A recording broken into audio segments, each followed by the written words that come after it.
जय श्री हरि विष्णु। भगवान विष्णु सबका मंगल करें। जय सनातनी के इस अंक में आज हम श्रवण करेंगे 2025 में माघ पूर्णिमा कब है, माघ पूर्णिमा का धार्मिक महत्व क्या है, माघ पूर्णिमा की तिथि तथा शुभ मुहूर्त क्या है, श्री सत्यनारायण पूजा का शुभ मुहूर्त क्या है, गंगा स्नान का शुभ समय क्या है, व्रत की कथा और पूजा विधि, लक्ष्मी प्राप्ति के उपाय।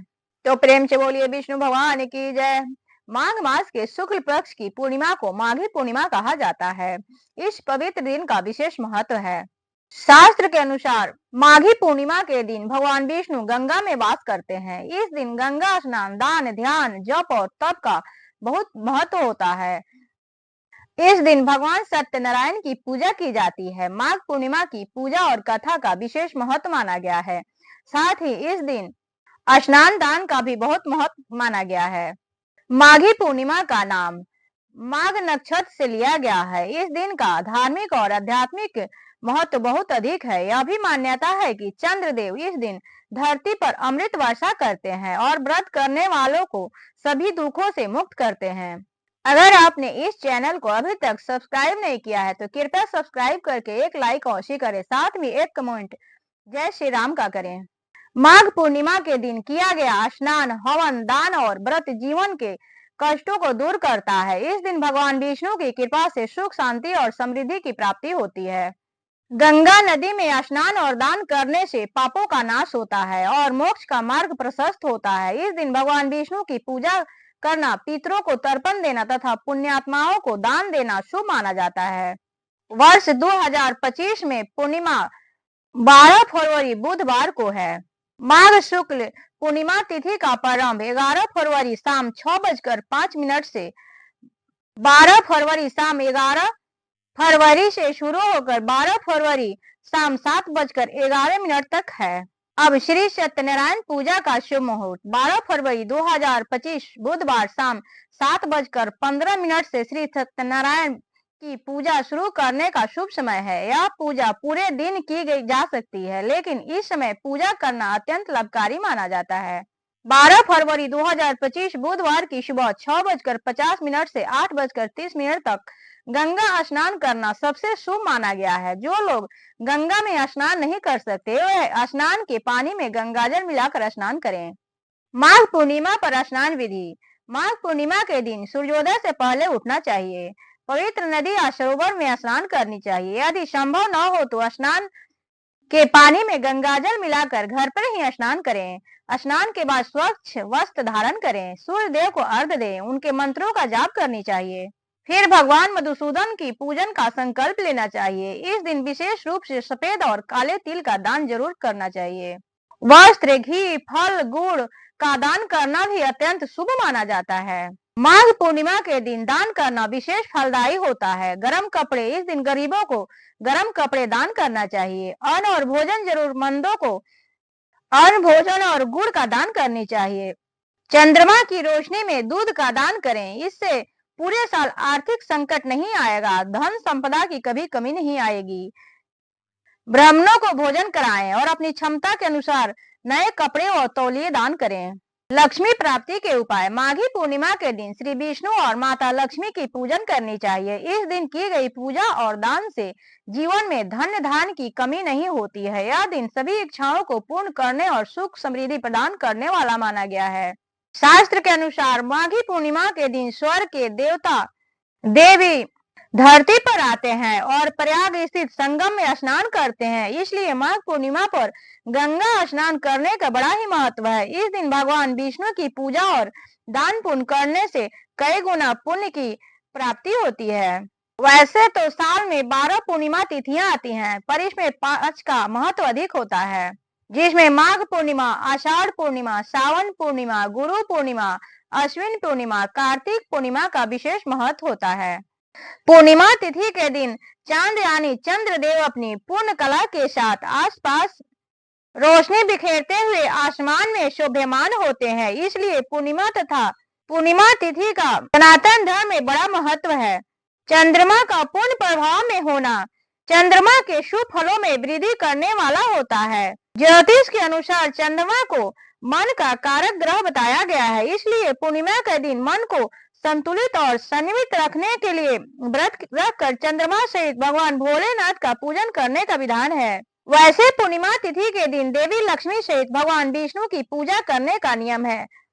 इस दिन भगवान विष्णु सहित देवी लक्ष्मी की पूजा करने से धन दौलत और आरोग्य की प्राप्ति होती है।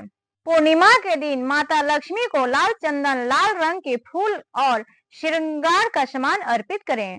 मंदिर में घी का दीपक जलाएं। संभव हो तो व्रत का संकल्प लें और व्रत करें। फिर माघी पूर्णिमा व्रत कथा का पाठ करें या श्रवण करें। फिर माता लक्ष्मी और भगवान विष्णु और चंद्रदेव का आरती करें। माता को खीर का भोग लगाएं, चंद्रदेव को अर्घ्य दें और अंत में क्षमा प्रार्थना करें। पूर्णिमा व्रत कथा। एक समय की बात है, एक नगर में धनेश्वर नाम का एक ब्राह्मण रहता था। उसकी पत्नी रूपवती एक अत्यंत सुशील और धर्मपरायण स्त्री थी, लेकिन उनकी एक समस्या थी, उनके कोई संतान नहीं थी। इस कारण दोनों ही बहुत दुखी थे। एक दिन उस नगर में एक महान तपस्वी योगी पधारे। वे नगर के हर घर में भिक्षा लेते थे, लेकिन धनेश्वर के घर से भिक्षा नहीं लेते थे। यह देखकर धनेश्वर बहुत चिंतित और उदास हो गया। एक दिन धनेश्वर ने हिम्मत जुटाई और योगी से जाकर पूछा कि महाराज, आप सभी के घर से भिक्षा लेते हैं, लेकिन मेरे घर से कभी कुछ नहीं लेते, इसका क्या कारण है? योगी ने उत्तर दिया, यह इसलिए क्योंकि तुम निसंतान हो। संतान की प्राप्ति के बाद ही मैं तुमसे भिक्षा लूंगा। धनेश्वर ने दुखी होकर हाथ जोड़ते हुए कहा, महाराज कृपया मुझे कोई उपाय बताइए जिससे मुझे संतान सुख प्राप्त हो। तब योगी ने कहा, हे ब्राह्मण, तुम जंगल में जाओ और माँ चंडी की आराधना करो, इनकी कृपा से तुम्हें पुत्र की प्राप्ति होगी। धनेश्वर ने घर आकर यह बात अपनी पत्नी रूपवती को बताई और तुरंत जंगल की ओर प्रस्थान कर गया। जंगल में धनेश्वर ने 16 दिनों तक माँ चंडी की कठोर तपस्या की। उसने निरंतर उपवास और पूजा करके माँ को प्रसन्न करने का उपाय किया। 16वें दिन माँ चंडी ने धनेश्वर को स्वप्न में दर्शन दिए और कहा, हे धनेश्वर, मैं तुम्हें पुत्र प्राप्त होगा इसका वरदान देता हूँ, लेकिन उसकी आयु केवल 16 वर्ष की होगी। यदि तुम और तुम्हारी पत्नी 32 पूर्णिमा का व्रत विधि पूर्वक करोगे तो तुम्हारे पुत्र की आयु लंबी हो जाएगी। माँ चंडी ने धनेश्वर को स्वप्न में दर्शन देकर कहा, जितने हो सके आटे के दीपक बनाकर भगवान शिव की पूजा करो। सुबह तुम्हें इस स्थान पर एक आम का पेड़ दिखाई देगा। उस पेड़ पर चढ़कर फल तोड़ना और तुरंत अपने घर लौट आना। वह फल अपनी पत्नी को खिलाना। भगवान शिव की कृपा से वह गर्भवती हो जाएगी। जब सुबह धनेश्वर जगा तो उसने देखा कि वहां एक आम का पेड़ उग आया था। पेड़ पर आम के फल भी लगे थे, लेकिन वे पेड़ के ऊंचे हिस्से में थे। धनेश्वर ने पेड़ पर चढ़ने की बहुत कोशिश की, लेकिन वह सफल रहा। थक हार कर धनेश्वर भगवान गणेश की प्रार्थना करने लगा, हे विघ्नहर्ता, कृपा मेरी यह समस्या दूर करे ताकि मैं आम का फल तोड़ सकूं। प्रार्थना के बाद उसने फिर प्रयास किया और इस बार वह पेड़ पर चढ़कर एक आम तोड़ने लगा और तोड़ने में सफल हो गया। धनेश्वर ने वह आम अपनी पत्नी रूपवती को दिया और कहा, भगवान शिव का स्मरण करते हुए इस फल को खाओ। कुछ समय बाद भगवान शिव की कृपा से रूपवती गर्भवती हो गई। समय आने पर धनेश्वर और रूपवती को एक सुंदर पुत्र की प्राप्ति हुई, जिसका नाम उन्होंने देवदास रखा। पुत्र प्राप्ति के बाद धनेश्वर और रूपवती ने हर पूर्णिमा का व्रत करना शुरू कर दिया। जब देवदास 16 वर्ष का हुआ तो माता पिता को उसकी आयु की चिंता सताने लगी। उन्हें याद था कि माँ चंडी ने बताया था कि उसके जीवन की अवधि केवल 16 वर्ष होगी। अपने पुत्र की सुरक्षा के लिए धनेश्वर ने देवदास को उसके मामा के साथ काशी शिक्षा लेने के लिए भेज दिया। जाते समय उसने मामा से कहा, 1 वर्ष बाद ही उसे लेकर वापस आना।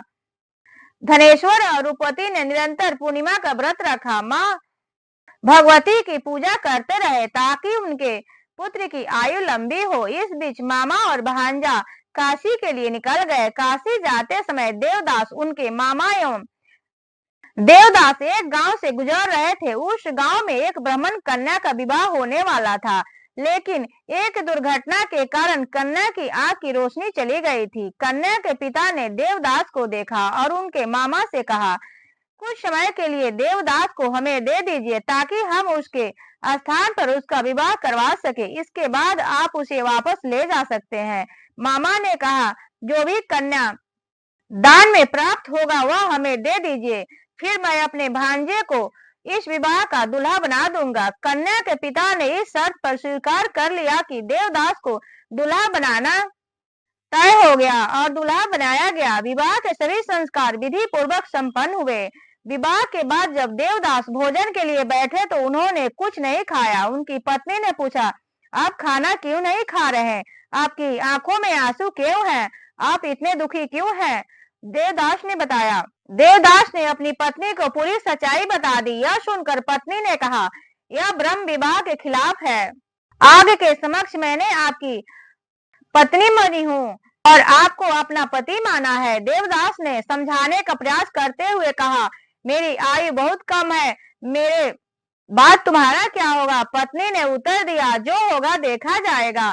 मैंने आपको अपना पति माना है। और कुछ समय के बाद बोली, अब कुछ भी नहीं बदल सकता। देवदास को काशी जाना था। देवदास जब विदा होने लगे तो उन्होंने अपनी पत्नी को 3 रत्नों की जड़ी अंगूठी और एक रुमाल दिया। उन्होंने कहा, मेरे जीवन और मृत्यु का पता लगने के लिए एक फूलों का बगीचा बनाना, उसमें चमेली का पौधा लगाना और उसकी देखभाल करना। यदि वह सूख जाए तो समझ लेना कि मेरी मृत्यु हो गई, यदि वह हरा भरा रहे तो जान लेना कि मैं जीवित हूँ। देवदास अपनी पत्नी को सांत्वना देते हुए वहां से काशी के लिए निकल पड़े। उनकी पत्नी ने उनके दिए संकेतों को ध्यान में रखते हुए बगीचा बनाने का निश्चय किया। सुबह ब्राह्मण कन्या ने अपने माता पिता से कहा, यह मेरे पति नहीं है, मेरे पति तो वही है जिन्होंने मुझे रात को विवाह किया था। अगर यह मेरे पति हैं तो यह बताए कि हमने रात में क्या बात की थी। यह सुनकर वह व्यक्ति शर्मिंदा हो गया और बोला, मुझे कुछ नहीं पता, मैं कुछ नहीं जानता। यह कहकर वह वहां से चला गया। देवदास और उसके मामा काशी में शिक्षा ग्रहण करने पहुंच गए। एक दिन देवदास के पास एक सांप आया जो उन्हें डसने वाला था, लेकिन पूर्णिमा तिथि था। 32 पूर्णिमा के व्रत की शक्ति के कारण सांप वहां से चला गया और देवदास को कुछ नहीं हुआ। कुछ समय बाद स्वयं काल देवदास की प्राण शक्ति लेने आए। देवदास अचेत होकर गिर पड़े। यह देखकर भगवान शिव और माँ पार्वती वहां प्रकट हुए। माँ पार्वती ने भगवान शिव से कहा कि हे स्वामी, उनकी माता ने 32 पूर्णिमा के व्रत किए हैं, कृपा इसे जीवन दान दें। 32 पूर्णिमा के व्रत के प्रभाव से मृत्यु भी पीछे हट गई और देवदास को जीवन दान मिला। देवदास की पत्नी ने फूलों का बगीचा बनाया था जिसमें चमेली के पौधे लगाए थे। उसने देखा कि पूरा बगीचा सूख चुका था। अचानक बगीचा फिर से हरा भरा हो गया। ये देख समझ गई कि उसके पति जीवित हैं। 16 वर्ष पूरा होने पर देवदास और उनके मामा काशी लौटे। वे कन्या के घर पहुंचे। कन्या ने तुरंत अपने पति को पहचान लिया। उसी दिन यह प्रमाणित हुआ कि 32 पूर्णिमा के व्रत के प्रभाव से ब्राह्मण धनेश्वर पुत्र को जीवन दान मिला। तो यह थी माघ पूर्णिमा व्रत की कथा। इस प्रकार पूर्णिमा के व्रत के प्रभाव से सभी को लाभ मिलता है। यह व्रत न केवल कष्टों से मुक्ति दिलाता है बल्कि सभी मनोकामनाएं पूर्ण होती हैं। जो महिलाएं 32 पूर्णिमा व्रत करती हैं वे सदा सौभाग्यशाली रहती हैं। इस व्रत के प्रभाव से पुत्र पौत्र और सभी इच्छाओं की पूर्ति होती है। भोलेनाथ की कृपा से यह व्रत करने वालों की हर मनोकामनाएं पूर्ण होती हैं। प्रेम से बोलो विष्णु भगवान की जय, लक्ष्मी नारायण की जय, लक्ष्मी मैया की जय।